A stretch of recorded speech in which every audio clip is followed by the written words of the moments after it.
মাহফুজ আলম খান আপনাকে যুক্ত করা আছে, বলেন। হ্যাঁ ভাই, শুনতে পাচ্ছেন ভাই? হ্যাঁ, শুনতে পাচ্ছি, বলেন।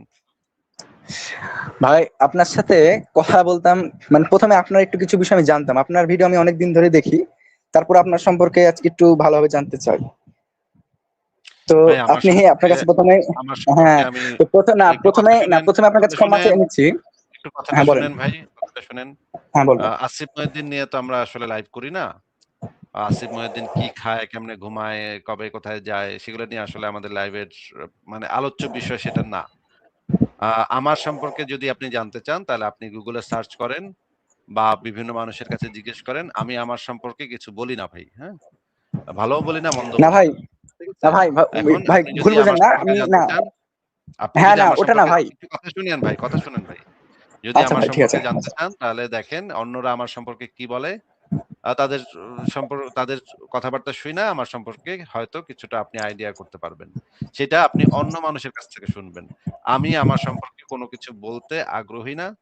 মানে আমার দরকারও নাই। আসলে এইগুলা নিয়ে আমরা আলোচনাও করি না। আপনার যদি কোনো আলোচনা থাকে ধর্ম বিষয়ে, দর্শন বিষয়ে, যুক্তিবাদ বিষয়ে, বিজ্ঞান বিষয়ে, শুধুমাত্র সেই সমস্ত বিষয় নিয়ে আমরা আলোচনা করি।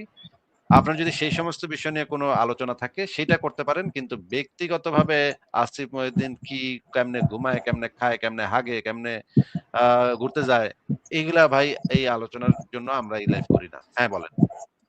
ও আচ্ছা ভাই, ঠিক আছে, সমস্যা নাই। তো মানে আমি ওই বিষয়টা, ওই ধর্ম বিষয়ে জানতে চাইছিলাম, আপনার বিষয় একটু। আচ্ছা যাই হোক, আম, একটা বিষয় কি ভাই জানতে পারি? মানে আপনার বিষয়ে জানছি না, কিন্তু একটা বিষয় জানতে পারি কি? বলেন, হ্যাঁ। কথাটা হলো যে আপনি অ্যাথিস্ট হয়েছেন, কিন্তু আপনি কি ওটা ইসলামের ভুল দেখে হয়েছেন, নাকি সৃষ্টিকর্তার নাই এই প্রমাণ, একটা কিছু একটা পারফেক্ট প্রমাণ পেয়ে হয়েছেন, কোনটা ভাই? এই প্রশ্নের উত্তর হাজারবার দেওয়া হয়েছে। এজন্যই বলেছি যে আমার YouTube চ্যানেলে ঢুকে আগের ভিডিওগুলা একটু আগে দেখেন ভালো করে, হ্যাঁ? ভালো করে জি আগে ভাই। দেখেন। দিনের মানে হাজার, হাজার ভিডিও আছে সেখানে। সেখানে এই বিষয় নিয়ে হাজার, হাজার আলোচনা আছে। সেগুলো আগে একটু ভালো করে মনোযোগ দিয়ে দেখেন। দেখার পরে আপনি আসেন কথা বলতে। যদি এখন আপনাকে একদম মানে পুরা মানব জাতির ইতিহাস থেকে শুরু করি, তাহলে তো ভাই আমার পক্ষে সম্ভব না একটা লাইভে আ বিভিন্ন বিষয়ে বিস্তারিতভাবে বলা, ব্যাখ্যা করা। এটা তো এক লাইভে সম্ভব না। তাহলে তো প্রতিদিন আমার একই কাজ করতে হবে। কালকে আরেকজন এসে জিজ্ঞেস করবে, "ভাই আপনি নাস্তিক হইলেন কেমনে? কন তো দেখি ঘটনাটা।" ঘটনাটা কি ঘটছে কন তো দেহি ভাই, কে কেমনে নাস্তিক হইলেন কন তো দেহি। আমি ২ ঘন্টা বইসা তারে কইলাম। তারপর দিন আরেকজন বেড়া আইসা কইলো, "ভাই, আসিফ ভাই, আপনি নাস্তিক হইলেন কেমনে একটু কন তো দেহি।" আ কন তো দেহি, আমি আবার ২ ঘন্টা বইসা কইলাম।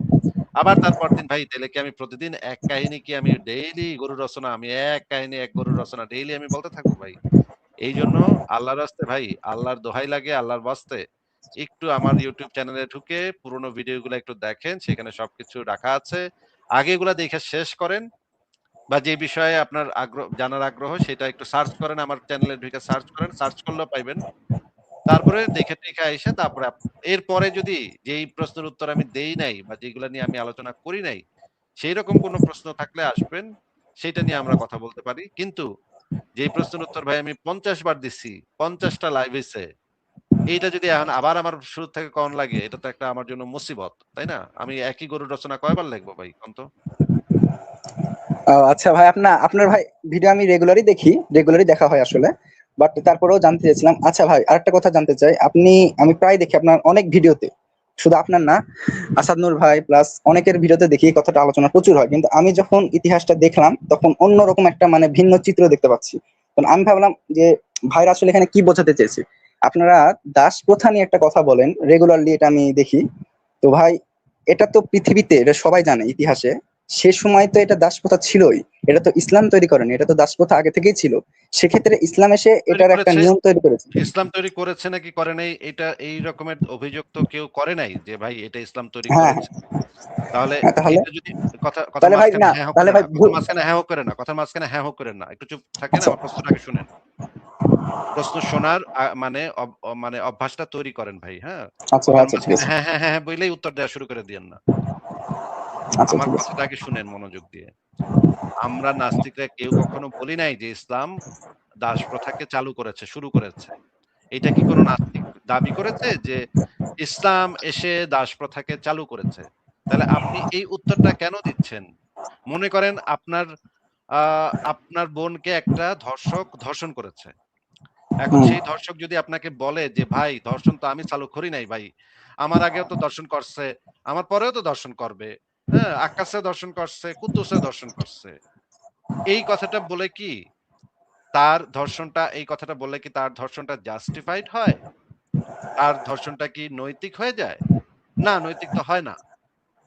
তার আগে যদি কেউ ধর্ষণ করেও থাকে, তারপরে যদি কেউ ধর্ষণ করেও থাকে, তাতে তো তার ধর্ষণটা একটা নৈতিক কাজে পরিণত হয় না। তাহলে এই প্রশ্ন তো কেউ করেই নাই এখন পর্যন্ত যে ভাই এই দাবি তো কোন নাস্তিক এখন পর্যন্ত করেই নাই যে ইসলাম দাসপ্রথা ইনভেন্ট করেছে, আবিষ্কার করছে। ১ম চালু করছে। আগে দাসপ্রথা ছিল না। ইসলাম এসে দাসপ্রথা চালু করছে। এটা তো কেউ দাবিই করে নাই। যেটা দাবি করা হয়েছে যে ইসলাম আগের যে দাসপ্রথা ছিল সেই দাসপ্রথাটাকে কেয়ামত পর্যন্ত বলবৎ করেছে। যেমন ধরেন একটা সমাজে একটা কুসংস্কার আছে, একটা অন্যায় আছে। সেইটাকে সমাজের মানে অগ্রগতির সাথে, সাথে মানুষের মন মানসিকতা পরিবর্তন হয়। তাদের যে আইন কানুন, বিচার ব্যবস্থা এগুলো আস্তে, আস্তে ধীরে, ধীরে পরিবর্তন হয়ে যায়। এটা হচ্ছে সমাজের বিবর্তন। প্রত্যেকটা সমাজে এই ঘটনাটা ঘটে। ভাই আপনি একটু মিউট করেন। আপনার এখান থেকে সাউন্ড হচ্ছে। ও আচ্ছা ভাই, হ্যাঁ, ঠিক আছে। একটু মিউট করে রাখেন। হ্যাঁ। প্রত্যেকটা সমাজের একটা বিবর্তন হয়। বিবর্তনের মাধ্যমে সমাজের মানুষ ধাক্কা খাইতে, খাইতে মিস্টেক করতে, করতে তাদের ভুল ত্রুটিগুলা সংশোধন করে নেয়। এটা যেকোনো গণতান্ত্রিক দেশে হয়। যেমন বাংলাদেশে একটা আইন করল, আইন করে দেখা গেল যে এটা দ্বারা আসলে সমস্যা হইতেছে। তখন আইনটাকে আবার পরিবর্তন করে ফেলতে হয়। আবার যদি নতুন আইনেও যদি সমস্যা দেখা দেয় তখন আবার সেটাকে আবার একটু সংশোধন করতে হয়। এই যে সংশোধনের মাধ্যমে আমরা যেকোনো আইন, কানুন, বিচার ব্যবস্থা, রাষ্ট্র কাঠামো এবং সমস্ত কিছু অর্থনীতি, রাজনীতি সমস্ত কিছু আমরা এই অভিজ্ঞতা আমরা ধীরে, ধীরে অভিজ্ঞতা লাভ করি এবং অভিজ্ঞতার মাধ্যমে আমরা শিখি। আমরা ভুল করি, ভুল করে আবার শিখি। আবার শিখে আমরা সমাজের এই বিবর্তনের ধারাবাহিকতায় আমরা আপডেট করতে থাকি। সমস্ত নিয়ম কানুনগুলাকে আপডেট করতে থাকি। এটা হচ্ছে একটা চলমান প্রক্রিয়া, যেটা চলতে থাকে। আমরা আমি ছোটবেলায় একসময় আমাদের বাসায় যে কাজের লোক ছিল, সে কাজের লোকের সাথে দুর্ব্যবহার করতাম। কিন্তু পরবর্তীতে আমি বুঝতে পারছি যে এই কাজের লোকের সাথে এই দুর্ব্যবহারটা করাটা আমার উচিত হয় নাই। আমার মধ্যে এই পরিবর্তনটা ঘটছে। আমি দেইখা, দেইখা শিখছি। আমি যাই না যে বুঝা, বুঝা চিন্তা করে, করে এই জিনিসগুলা নিজের ভিতরে পরিবর্তন করছি। ছোটবেলায় আমি রিক্শাওয়ালাদের সাথে একটু দুর্ব্যবহার করতাম। কিন্তু পরবর্তীতে আমি দেইখা, দেইখা শিখছি যে এই দুর্ব্যবহারগুলা করা যাবে না।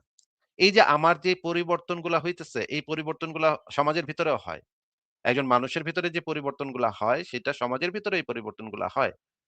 কিন্তু ইসলামের এই সমস্যাটা হইতেছে যে ইসলাম এটাকে কেয়ামত পর্যন্ত বলবৎ করে দিয়া গেছে এবং এই আইন এবং বিচার ব্যবস্থার কোনো পরিবর্তন সম্ভব না।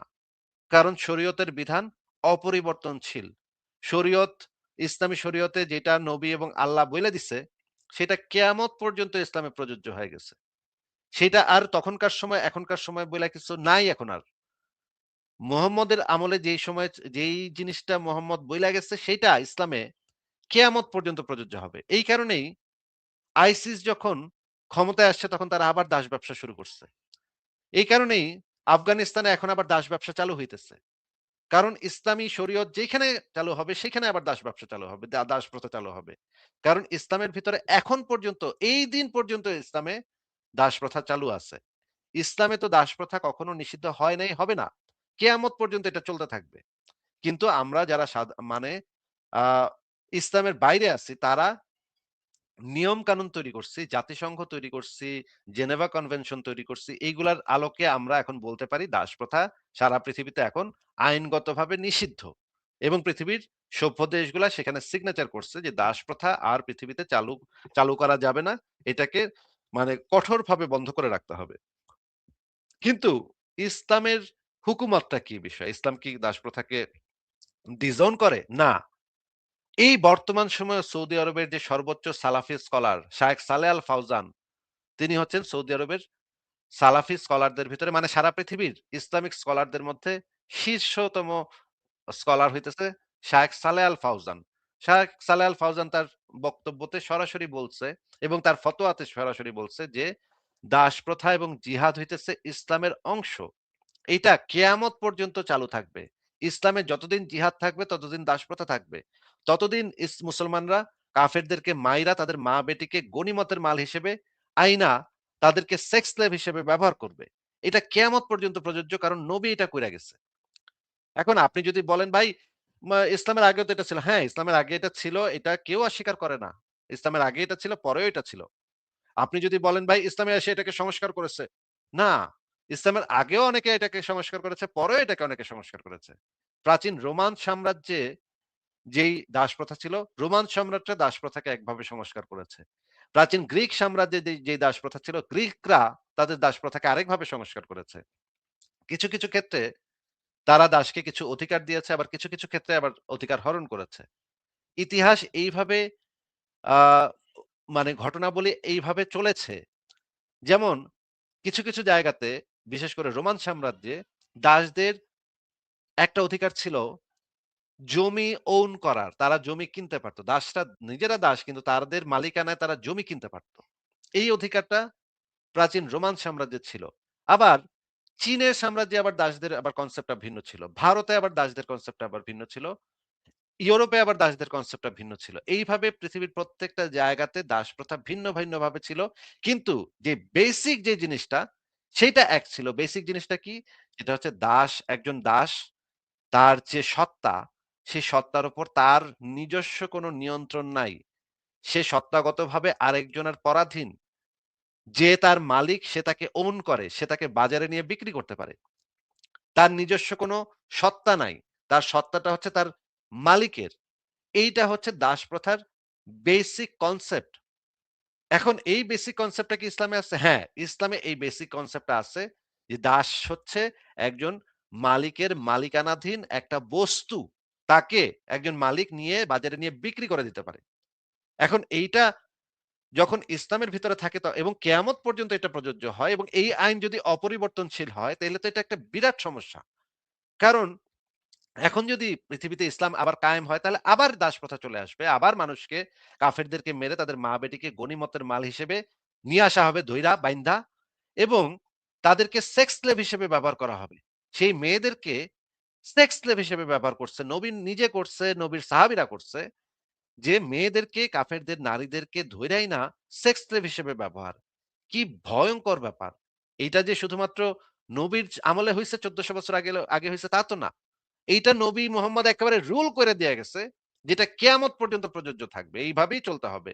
এবং ইসলামের যে ৪ মাযহাবের যে ৪ ইমাম, তারাও তাদের গ্রন্থগুলাতে খুব পরিষ্কারভাবে লিখে দিছে যে কিভাবে দাস কিনতে হবে, দাস কেনার সময় কি, কি করতে হবে, কি না করতে হবে। ইসলামের হুকুমত কি এই বিষয়, এবং ইসলামের রিফান্ড পলিসি কি, কোন বয়সী বাচ্চা মেয়ের সাথে কোন বাচ্চা মেয়ে দাসী হিসেবে কিনলে তার সাথে কেমনে করতে হবে। এগুলো একদম পুঙ্খানুপুঙ্খভাবে ইসলামী ফিকহ শাস্ত্রগুলাতে, যে ফিকহ শাস্ত্রগুলা ৪ মাযহাবের ৪ ইমামরা, ইমাম আবু হানিফা, ইমাম শাফি, ইমাম মালিক এবং ইমাম আহমদ ইবনে হাম্বল, তারা তাদের যে ৪ মাযহাবের যে বিধান ইসলামী শরীয়ত, সেই শরীয়তের ভিতরে কোরআন হাদিস এনালাইসিস করে তারা এই বিধানগুলো দিয়ে ভাই, গেছে যে দাসীকে কিভাবে এবার একটু আমি বলি বাজারে ভাই। নিয়ে বিক্রি করতে হবে। বাজারে নিয়ে বিক্রি করার সময় একজন আহ, মানে ক্রেতা, সম্ভাব্য ক্রেতা এসা কোন, কোন জায়গার টিপা দেখতে পারবে, এইগুলা পর্যন্ত ফিকহ শাস্ত্রগুলার ভিতরে খুব সুন্দরভাবে চইলা আসছে। যেগুলো এগুলো আচ্ছা কোথা থেকে আসছে? এগুলো আসছে নবী ভাই, একটু আমি মোহাম্মদের বলি। আমল থেকে এবং সাহাবা একরামের আমল থেকে। আমি আপনাকে সেই বিধানগুলা একটু বের করে দেখাবো। আমার কাছে সমস্ত আমি আপনাকে যেই কটা কথা বললাম, ভাই আমি না, প্রত্যেক ভাই আমি কথার দেখেছি। মাঝখানে কথা বলেন না। প্রত্যেকটা কথার মাঝখানে কথা বলেন না। আমি আপনাকে যেই কটা কথা বললাম, প্রত্যেকটা অক্ষর আমি দলিল দিয়ে প্রমাণ করতে পারবো। প্রত্যেকটা অক্ষর আমি দলিল দিয়ে প্রমাণ করতে পারবো ভাই। হ্যাঁ? আমার কাছে সমস্ত দলিল প্রমাণ খোলা আছে। যে মুহাম্মদের আমলে একটা মেয়েকে ধইরা আইনা বাজারে নিয়া তারা কি করত মুহাম্মদ এবং তার সাহাবাদের আমলে, এবং এই যে ৪ মাযহাবের ৪ ইমামদের আমলে, এবং ইসলামী শরীয়তের বিধানটা কি? যে একটা দাসীকে আপনি যখন বাজারে তুলবেন, দাসীর বাজার বসতো। সেখানে মুসলিম ক্রেতারা দাসী কিনতে আসতো। দাসী কিনতে এসে তারা টিপা, টিপা দেখতো যে কোন দাসীটার মানে করণের সময় কোন দাসীটার ভাল লাগবো। হুম? আবার গন্ধ আসে নাকি। ওই জায়গায় গন্ধ শিকা দেখতো তারা। নাক দিয়ে আবার গন্ধ শিখা দেখতো ঠিকঠাক মতো গন্ধ-টন্ধ ঠিক আছে নাকি। গন্ধ-টন্ধ খারাপ হইলে কিন্তু নিমু না। মাল কিন্তু পচা। মানে মালের থেকে গন্ধ আহে। এটা নিমু না। এই জিনিসগুলা ফিকহ শাস্ত্রের ভিতরে লেখা ভাই। এগুলা কি জঘন্য বর্বর প্রথা।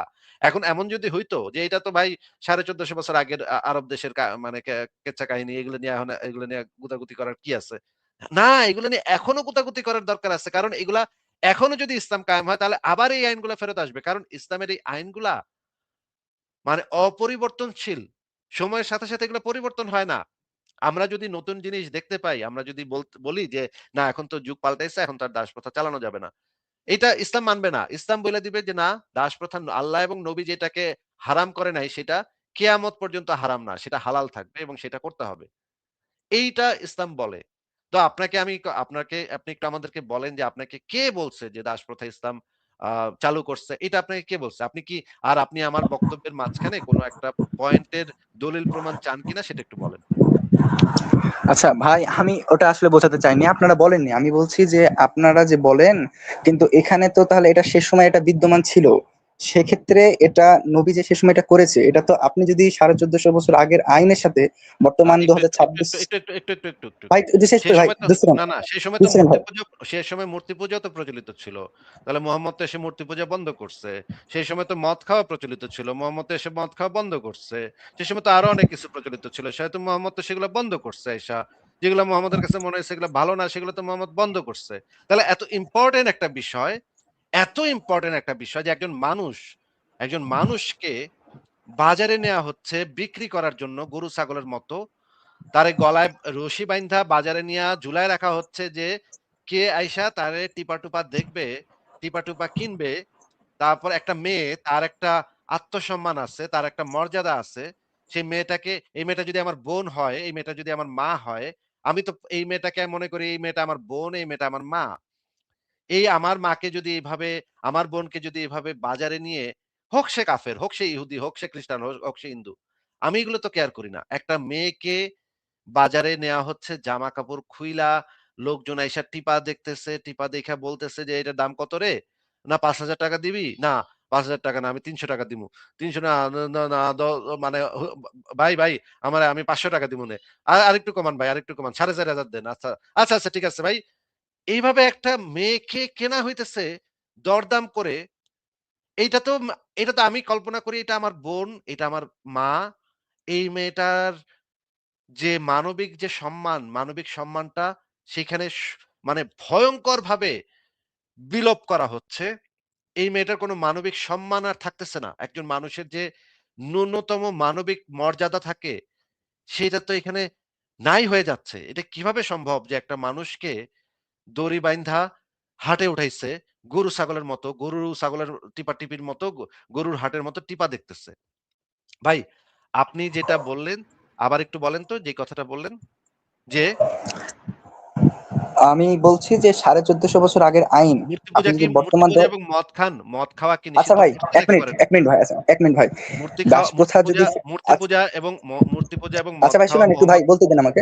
কথাটার উত্তর দেন। মূর্তি পূজা এবং মদ আচ্ছা খাওয়া বলছি, কি আমি মোহাম্মদ বলছি তো নিষিদ্ধ আপনাকে। করছে নাকি করে নাই? অবশ্যই করেছে।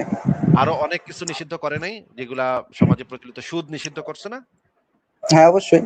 আচ্ছা, তারপরে হচ্ছে গিয়ে মনে করেন আরো অনেক জিনিস তো আছে যেগুলা মোহাম্মদ নিষিদ্ধ করতে পারছে। কিন্তু আল্লাহ পাকের এই জিনিসটা মনে পড়ল না যে এটা তো মানব ইতিহাসের সবচাইতে ভয়ংকরতম ব্যাপার হইতেছে দাসপ্রথা। এইটারে নিষিদ্ধকরণ দরকার। এইটা আল্লাহ বিলা গেল। আল্লাহর মনে পড়ল না। কোরআনের মতো এত বড় একটা বই পাঠায় দিল। একটা আয়াত দিতে পারল না যে এখানে ভাই মোহাম্মদ দাসী লাগাইবো নাকি আচ্ছা, বান্দি লাগাইবো। এগুলা নিয়ে পাতার পর পাতা লিখছে আল্লাহ। আল্লাহ আয়াতের পর আয়াত নাজিল করছে যে অমুকরে লাগা, তমুকরে লাগা। হে মোহাম্মদ তুই অমুকরে আপনি লাগাবি, তমুকরে লাগাবি। মদের, কথার মাঝখানে কথা বলেন না। আচ্ছা ভাই শোনেন, কথার মাঝখানের কথা না। একটু মিউট করেন। মোহাম্মদ রে আল্লাহ পাক মোহাম্মদের পালিত পুত্রের বিবিরে লাগাইতে মোহাম্মদের মন চাইছে। হ্যাঁ? পালিত পুত্র জায়েদের বউ জয়নব রে একদিন ঘরের ভিতরে দেখছে কম জামা কাপড়ে, এটা দেখে মোহাম্মদের ক্যারা উঠছে। হ্যাঁ? কুরকুরানি উঠছে। ভাদ্র মাসের পাগলা কুত্তা হয়ে গেছে। এখন আল্লাহ আয়াত নাজিল করছে, এতটি আয়াত নাজিল করছে এটা নিয়া যে, তোমার মনে যা গোপন করেছিলে আমি কিন্তু তা প্রকাশ করে দিলাম। হে নবী তুমি তোমার মনে যা গোপন করেছিলে আমি কিন্তু তা প্রকাশ করে দিলাম। হ্যাঁ? এতটি আয়াত নাজিল করছে এগুলো নিয়া। তার দাসী বান্দি লাগাইবো কিনা? তো সূরা তাহরিমের ১ থেকে ৫ নম্বর আয়াত। দাসী লাগাইতে গিয়ে মোহাম্মদ ধরা খাইছে হাফসার কাছে। এইটা নিয়া আল্লাহ পাক এতটি আয়াত নাজিল করে লাইছে যে, নবী তোমারে আমি যা হালাল করেছি তুমি কেন নিজের জন্য তা হারাম করে নিচ্ছ? যাও তুমি দাসী লাগাও। দাসীর সাথে লাগালাগি করো গা। এই যে নিয়ে আল্লাহ পাক এত টেনশন মোহাম্মদ কারে লাগাইবো কারে কারে ইয়া করব কোন দাসী বান্দি লাগাইবো না কার লগে লাগালাগি করব এই যে নিয়ে আল্লাহ পাকের টেনশনে মাথা ব্যথার কোনো সীমা নাই। আল্লাহ পাক সাত আসমানের উপরে বয়া বয়া হারা দিন হালায় মানে চিন্তা করে নবী, আমার নবী কারে লাগাইবো, হ্যাঁ? দাসী লাগাইতে পারছে নাকি পারে নাই। এই নিয়া আল্লাহ হালার পুতে সারাদিন বইয়া রইছে যে তুই আমার নবী দাসী লাগাইতে পারতেছে নাকি।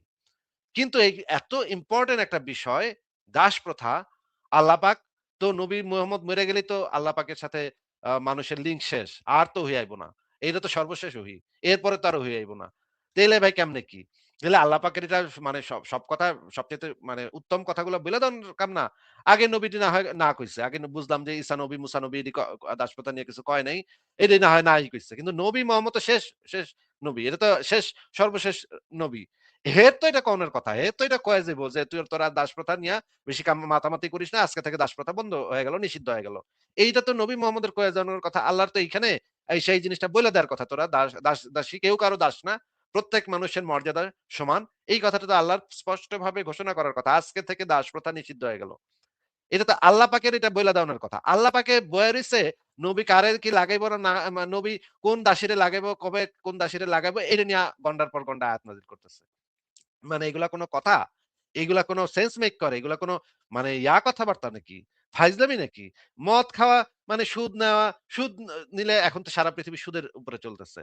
সুদ তো এমন কোনো খারাপ কিছু না। সুদ বেশি মাত্রায় সুদ হচ্ছে খারাপ। কিন্তু যেইটা বর্তমান আইন অনুসারে, বর্তমান সভ্য দেশের আইন অনুসারে সুদের একটা মাত্রা আছে। সেই লিমিটের ভিতরে সুদ নেওয়া কোনো খারাপ কিছু না। এটা ব্যবসা-বাণিজ্যের জন্য বরঞ্চ ভালো। এই সুদ আল্লাহ মানে দাবা খেলা হারাম করছে। আল্লাহ হইতেছে মানে করা গান বাজনা হারাম করছে। হ্যাঁ? আল্লাহ এইটা হারাম করছে, সেইটা হারাম করছে, পুতুল খেলা হারাম করছে। অজস্র জিনিস আল্লাহ হারাম করতে গিয়া ভুলে নাই। হ্যাঁ? হাজার জিনিস আছে যেটা আল্লাহ হারাম করে দিছে। তুই এইটা করবি, নাচবি না, গান গাইবি না, তুই মদ খাইবি না, তুই আনন্দ ফুর্তি বেশি আনন্দ ফুর্তি করবি না, হেইয়া করবি না, তুই হেইয়া করবি না। কিন্তু সবচাইতে ইম্পোর্টেন্ট যে বিষয়টা দাস প্রথা এরা আল্লাহ মানে বিলা গেছে। হ্যাঁ? আল্লাহর কোন খেয়াল নাই। আল্লাহ বিলা গেছে। এখন তো এরপর থেকে কিয়ামত পর্যন্ত এটা প্রযোজ্য হয়ে গেছে। এটা কেমন কথা ভাই? এই কি আল্লাহ কি গাঞ্জা খাইছিল নাকি? তো তুই হালার পর তুই দাস প্রথা বাতিল করবি না, দাস প্রথা আগে নিষিদ্ধ করবি না। তোর তো আগে এটা কাম আছিল। তুই তো দাস প্রথা তো মানব ইতিহাসের সবচাইতে ভয়ংকর যে জিনিসটা সেটা হইতেছে দাস প্রথা। এইটা নিষিদ্ধ করতে গিয়ে আব্রাহাম লিঙ্কনরে কত পরিমাণে পরিশ্রম করতে হইছে, কত পরিমাণে আ একটা গৃহযুদ্ধ বাইধা গেছিল আমেরিকাতে। সিভিল ওয়ার হয়েছিল এই দাসপ্রথা নিষিদ্ধ করতে গিয়া। কত ভয়ংকর ঘটনা ঘটছে দাসপ্রথাকে নিষিদ্ধ দাসপ্রথার যে বিজনেস সারা পৃথিবীতে ছড়ায় ছিল, সেটাকে আব্রাহাম লিঙ্কনরা আইসা তারা অনেক মানুষ মিলায় এটাকে মানে অনেকদিন ধইরা যুদ্ধ কইরা ফাইট কইরা এটাকে নিষিদ্ধ করছে একটা সময়।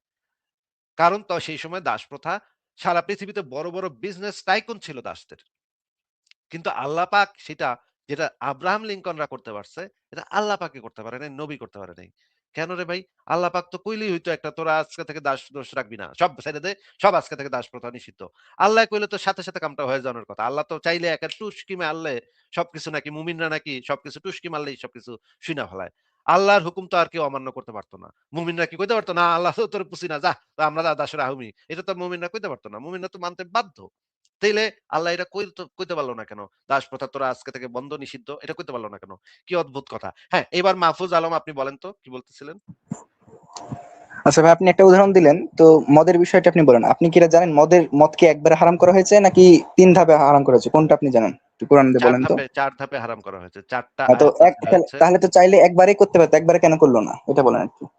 একবারে করল না কারণ মুহাম্মদ কনফিউজ ছিল। মুহাম্মদ যখন সূরা মদের যে এই হুম। যে ইসলামের কোরআনের যে নাসেখ মানসুখের বিধান আছে সেই বিধানটা আ যেইভাবে আসছিল কোরআনের আয়াতগুলা যেভাবে নাজিল হইছে ৪ টা আয়াত আছে সেই মদ পান বিষয়ে ৪ টা আয়াত আছে। ৪ টা আয়াতে যেটা দেখা যাচ্ছে যে মোহাম্মদ পরিস্থিতি বিবেচনাতে একেকটা আয়াত নাজিল করত। এইখান থেকে পরিষ্কারভাবে বোঝা যায় যে আল্লাহ পাক আসলে মুমিনদের মন বুইঝা চলতো। আল্লাহ পাক আসলে মুমিনদের মন অনুসারে নিজের কথা কইতে পারত। আল্লাহ পাক একটা লজ্জাশীল একটা বালকের মতো। একটা কমান্ডার যখন একটা হুকুম দেয় আল্লাহ পাকের হুকুমটা সেরকম ছিল না। আল্লাহ পাক শরম পাইতো। আমার কথা কি মানবো নাই মানবো না। মনে হয় আমার কথা এটা যদি আমি কই তাইলে মনে হয় মানবো না। আল্লাহ পাক শরম পাইতো যে আমি যে এখন একটা কথা কমু হালারা তো মানবো না। আমার কথারে পাত্তাও দিব না। আল্লাহ ডরাইতো।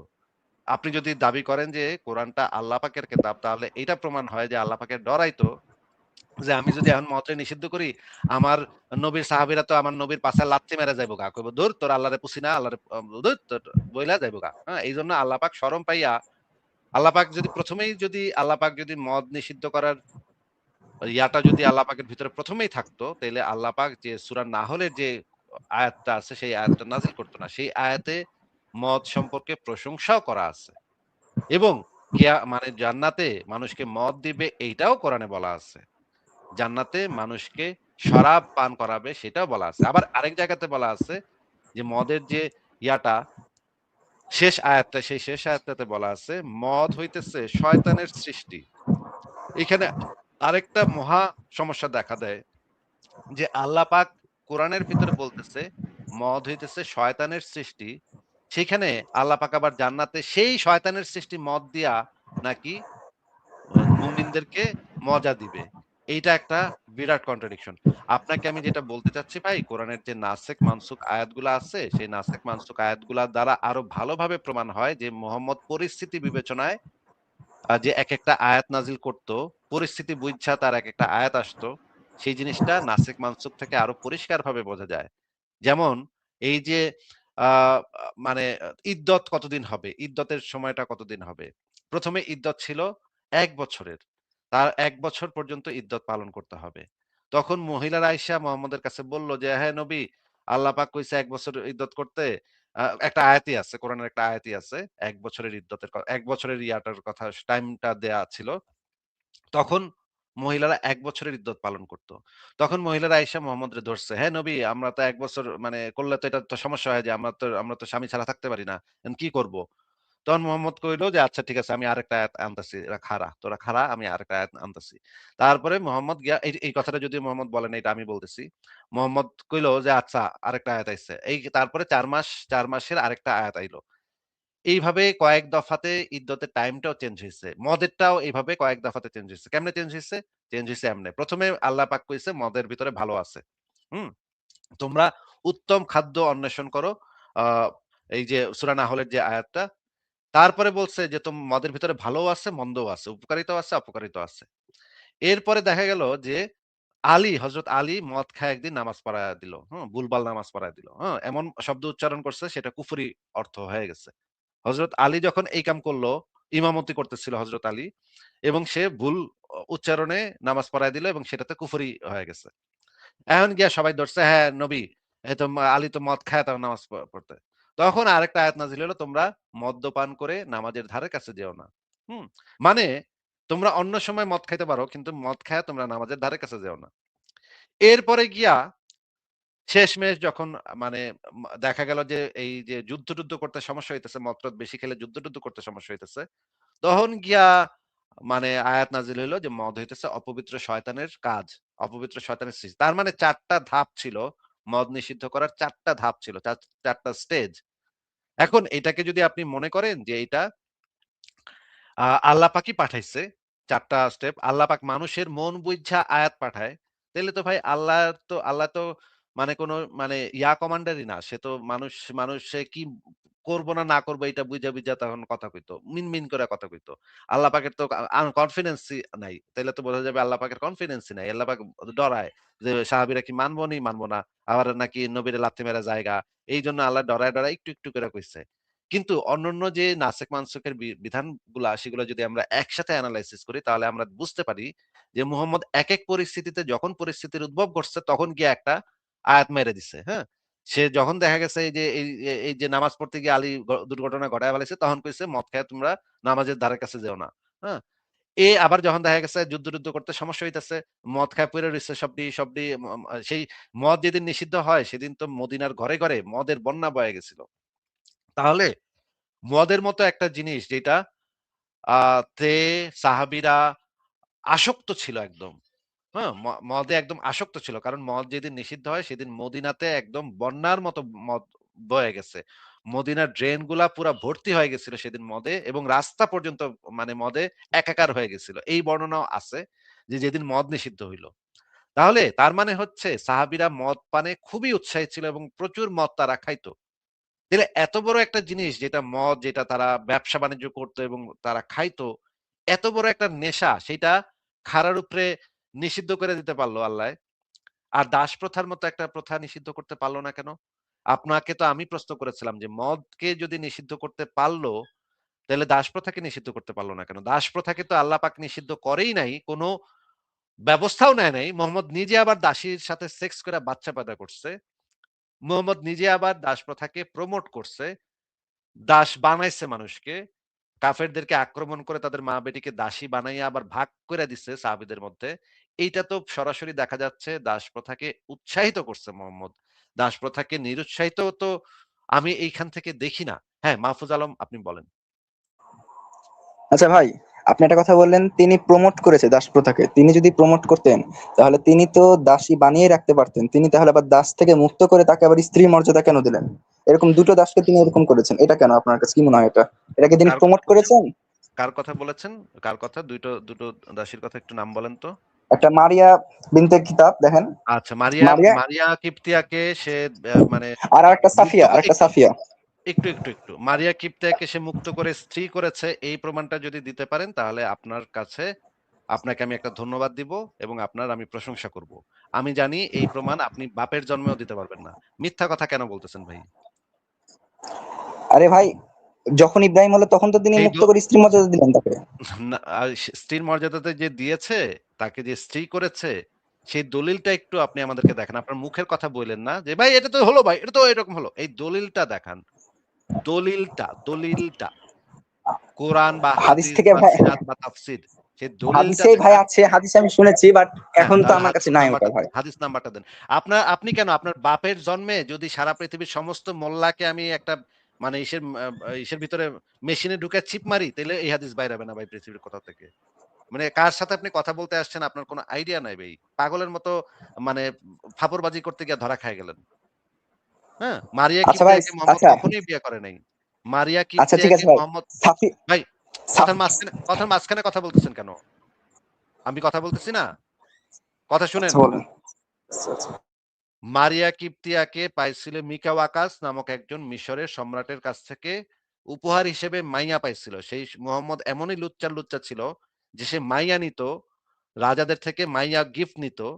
আমরা যেরকম বই বা কোনো একটা খেলনা-টেলনা এগুলা খাবার-দাবার গিফট নেই, মোহাম্মদ মাইয়া গিফট নিত মানুষের থেকে, হ্যাঁ? মাইয়া গিফট নিয়া সেই মাইয়ার সাথে আ লাগালাগি করত আপনার নবী।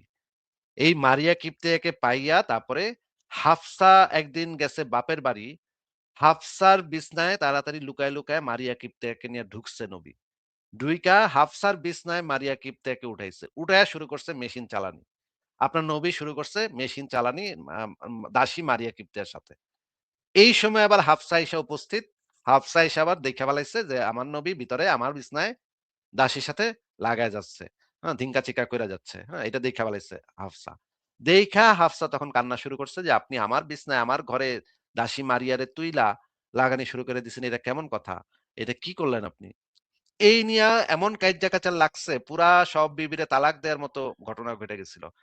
এমন ঘটনা ঘটছে যে সব বিবিরে একসাথে মোহাম্মদ তালাক দিয়ে দিবে, এই রকমের পরিস্থিতিতে চলে গেছিল। সেই সময় নাজিল হয়েছে সূরা তাহরিমের ১ থেকে ৫ নাম্বার আয়াতগুলা। যে, "হে নবী, তোমার জন্য যে আমি হারাম করেছি তা কেন তুমি নিজের জন্য তোমার জন্য যে আমি হালাল করেছি তা কেন তুমি নিজের জন্য হারাম করে নিয়েছো?" এই আয়াতগুলা সেই সময় নাজিল হইছে। এই হইতেছে মারিয়া কিপ্তিয়া। হ্যাঁ? এই মারিয়া কিপ্তিয়াকে মোহাম্মদ কখনোই বিয়ে করে নাই। মারিয়া কিপ্তিয়ার পেটে যখন ইব্রাহিম নামক বাচ্চা পয়দা হয়ে গেল, ইসলামের বিধান হচ্ছে যেটা আগে থেকেই প্রচলিত ছিল, ইসলামের বিধান হচ্ছে যে দাসীর পেটে যদি মালিকের বাচ্চা বিবাহ ছাড়াই যদি দাসীর পেটে মালিকের বাচ্চা পয়দা হয়ে যায় তখন সেই দাসীটাকে বলা হয় উম্মে ওয়ালাদ মানে সন্তানের মা। এই উম্মে ওয়ালাদ হইছিল দাসী মারিয়া কিপ্তিয়া। কিন্তু কখনো বিয়ে বিবাহিত স্ত্রী মর্যাদা সে কখনো পায় নাই বা বিয়ে তার সাথে কখনো হয় নাই। এই উম্মে ওয়ালাদ হইছিল। আপনি যে একটা মিথ্যা কথা বললেন, না যাই না মিথ্যা কথা বললেন যে মারিয়া কিপ্তিয়াকে আ মোহাম্মদ নাকি বিয়ে করছিল। আপনাকে আমি কিয়ামত পর্যন্ত টাইম দিলাম। পৃথিবীর সমস্ত ইসলামিক আলেম সৌদি আরবে গিয়া মদিনা বিশ্ববিদ্যালয়ে গিয়া, আল আজহার বিশ্ববিদ্যালয়ে গিয়া সমস্ত আলেমরে ঘুটা দিবেন, ঘুটা দিয়া চাপ দিবেন, চাপ দিয়া দেখবেন একটা হাদিস বাইরে নাকি। একটা দলিল বাইর করতে পারে নাকি তারা যে মারিয়া কিপ্তিয়া মুহাম্মদের স্ত্রী ছিল। না, বাইর করতে পারবেন না। কারো পক্ষে সম্ভব না। কারণ মুহাম্মদ মারিয়া কিপ্তিয়াকে কখনো বিয়ে করে নাই। মারিয়া কিপ্তিয়া সারা জীবন ছিল মুহাম্মদের দাসী, যৌন দাসী। ঠিক আছে? তার সাথে শুধু সেক্স করতো। সে বাসার কাজ করাইতো না তারে দিয়া। তার কাজ ছিল সেক্স করা, নবীকে সুখ দেয়া। এইটাকে বলা হয় যৌন দাসী। ঠিক আছে? আর আপনি যে সাফিয়ার কথা বললেন, সাফিয়া কোন দাসী ছিল না। সাফিয়া ছিল ইহুদি গোত্রের অত্যন্ত সম্ভ্রান্ত একজন নারী। তার পিতার নাম ছিল আ তার স্বামীর নাম ছিল কিনানা। হুম? সে ছিল বনু নাজির গোত্রের আ একজন নেতা এবং তার আ ইসের নাম ছিল, তার বাবার নাম ছিল, আমি বাবার নামটা এই মুহূর্তে মনে পড়তেছে না কেন? বাবার নাম ছিল কি যেন? আ হুয়াই ইবনে আখতাব। ইয়েস, হ্যাঁ। তার বাবার নাম ছিল হুয়াই ইবনে আখতাব। সাফিয়ার পুরা নাম হইতেছে সাফিয়া বিনতে হুয়াই ইবনে আখতাব। এই হুয়াই ইবনে আখতাব ছিল মদিনার যে ইহুদি গোত্রগুলা ৩ টা বড়, বড় গোত্র ছিল। বনু কুরাইজা, বনু নাদির এবং বনু কায়নুকা। এই ৩ টা গোত্রেই হুয়াই ইবনে আখতাবের আনাগোনা ছিল এবং ৩ টা গোত্রেই সে একজন সম্মানিত ব্যক্তি ছিল। সেই পরিবারের মেয়ে ছিল সাফিয়া। সেই সাফিয়াকে যখন মোহাম্মদ বনু নাদির গোত্র আক্রমণ করে, যখন খায়বার আক্রমণ করে, মোহাম্মদ যখন খায়বার আক্রমণ করে, সেই খায়বার আক্রমণের সময় এই সাফিয়াকে গনিমতের মাল হিসেবে ধইরা আনা হয়।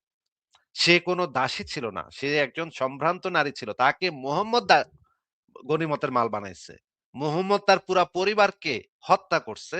হত্যা করে তার স্বামীকে খোঁচায়, খোঁচায় হত্যা করছে। কিনানাকে মুহাম্মদের সেনাবাহিনী খোঁচায়, খোঁচায় হত্যা করছে এবং তার পিতাকে মুহাম্মদ নিজে উপস্থিত থেকে দাঁড়ায় থেকে হুয়াই ইবনে আখতাবের গলা কাটছে মুহাম্মদ নিজে দাঁড়ায় থেকে বনু কুরাইজা ম্যাসাকারের সময়। আবারও বলছি, হুয়াই ইবনে আখতাবকে জবাই করার সময় মুহাম্মদ নিজে সামনে উপস্থিত ছিল। মদিনা বাজারের সামনে বড় গর্ত খোঁড়া হইছে। সেখানে ৬০০ থেকে ৯০০ মানুষকে একসাথে কবর দেয়া হইছে গলা কাইটা। এই বনু কুরাইজা ম্যাসাকারের সময়। বনু কুরাইজা গণহত্যার সময়, সেই সময় হুয়াই ইবনে আখতাব বনু কুরাইজা গোত্রের সাথে ছিল। সেই হুয়াই ইবনে আখতাবের মাথা কাইটা সেই ইসের ভিতরে ফেলছে, গর্তের ভিতরে ফেলছে। এই এরই আবার এই যে সাফিয়ার পিতা, এ ছিল সাফিয়ার পিতা এবং সাফিয়ার যে স্বামী কিনানা, সেই কিনানার বুকের ভিতরে খোঁচায়, খোঁচায় জিজ্ঞেস করছে, "তুই গোপন সম্পদ কোথায় লুকায় রাখছস সোনাগুলা? খাইবারের সোনাগুলা তুই কোথায় লুকায় রাখছস বল।" খোঁচায়, খোঁচায়, খোঁচায়, খোঁচায় তাকে কষ্ট দিয়া, দিয়া মাইরা টর্চার করে, করে মারছে। মারার পরে সাফিয়াকে তখন তার সাফিয়ার যে আত্মীয়স্বজন তাদের লাশের উপর দিয়ে সাফিয়াকে টাইনা, টাইনা নিয়ে গেছে হযরত বেলাল। মানে চারপাশে সাফিয়ার পুরা পরিবারের সবাই, কারো হাত কাটা, কারো মাথা কাটা, কারো গলা কাটা, কারো পা কাটা, কারো মানে রক্ত, রক্ত বের হয়ে আছে। সেই যে ভয়ংকর পরিস্থিতি, মুহাম্মদের সেনাবাহিনী আক্রমণ করছিল। সাফিয়ার পুরা পরিবারের লাশ চারিদিকে ছড়ায় ছিটায় আছে। সেই লাশের উপর দিয়ে হযরত বেলাল ২ টা মেয়েকে, একটা হচ্ছে সাফিয়া আরেকটা হচ্ছে সাফিয়ার একজন বোন। এই ২ টা মেয়েকে একসাথে টানতে, টানতে মুহাম্মদের তাঁবুর কাছে নিয়ে আসছে। এবং সাফিয়ার যে বোনটা ছিল সেই বোনটা তখন চিৎকার করে কাঁদতেছে। তার আত্মীয়-স্বজনদের লাশগুলা চারপাশে সে দেখতেছে আর চিৎকার করে কাঁদতেছে। মুহাম্মদের কাছে যখন নিয়ে আসলো তখন মুহাম্মদ বলতেছে, "এই শয়তান বেটি রে আমার সামনে থেকে নিয়া যা। এত চিল্লাইতেছে কেন? এই শয়তান বেটিরে আমার সামনে থেকে নিয়ে যা।" ভাই এটা আ রেফারেন্স আছে কি আপনার কাছে একটু আমি হাদিসের এটা? আমি আপনাকে প্রত্যেকটা রেফারেন্স দেখাবো যদি আপনি আমার সাথে থাকেন এবং আপনি যদি আমি আগে জিনিসটা একটু শেষ করি বলাটা। তারপর আমি আপনাকে ভাই একটা, একটা করে আমার হাতে আর রেফারেন্স টাইম নাই দেখাবো। ভাই, লাস্ট কথাটা একটু বলতে চাইছি আমি একটু টাইম ভাই। না থাকলে চলে যান। টাইম না থাকলে চলে যান। আমার বক্তব্য শেষ হ্যাঁ না ভাই, হলে লাস্ট থাকবেন। লাস্ট ভাই আপনার টাইম না আছে লাস্ট, নাকি নাই সেটা জানার আমার কোনো আগ্রহ নাই। ভাই আপনার লাস্ট টাইম কথাটা আছে বলতে পারি কি? না ভাই ভাই লাস্ট কথাটা, আমার আমার বক্তব্য শেষ হবে শুধুমাত্র তখনই বলতে পারবেন। আপনার যেদিন সময় টাইম থাকবে সেদিন আসবেন। হ্যাঁ ভাই বুঝতে পেরেছি, আমি ওটা বুঝতে পেরেছি ভাই, বাট লাস্ট কথাটা আমি বলতে চাইছি। টাইম না থাকলে আমার টাইম ওয়েস্ট করেন না। আমার টাইমের মূল্য আছে। আমি মানে যার তার সাথে কথা বলি না। আপনার যদি টাইম না থাকে তাহলে ও আপনি বিদায় আচ্ছা, নেন ভাই। হুম? আমাদের সাথে ইকবাল ভাই চলে আসছে। ইকবাল ভাই আপনি কি একটু শব্দ করেন তো? আচ্ছা ঠিক আছে। হ্যাঁ, ১ আসিফ ভাই, সেকেন্ড। আসিফ ভাই শোনা যাচ্ছে আমাকে? হ্যাঁ, ইকবাল ভাই শোনা যাচ্ছে। আচ্ছা, আ দুঃখিত ভাই, আমি হঠাৎ করে ঢুকতে হলো। আপনি তো ভাই ইসলামের ইতিহাস বর্ণনা করতেছেন, কিন্তু এই যে মুমিন একটা বারের জন্য ভাই সে এমন কোনো ইঙ্গিত দিল না যেখানে বোঝা যাচ্ছে আর কি যে সে দাস প্রথার বিরুদ্ধে। আপনি তো তাকে ধরতেছেন না ভাই, এই জন্য আর কি ঢুকতে হলো। আপনি তো ঠিক আছে, হ্যাঁ। ঠিক আছে আপনি বলেন ইকবাল ভাই আপনি বলেন দেখি। ও, আচ্ছা চলে চলে গেছে। গেল তো ভাই। চলে গেছে। হ্যাঁ।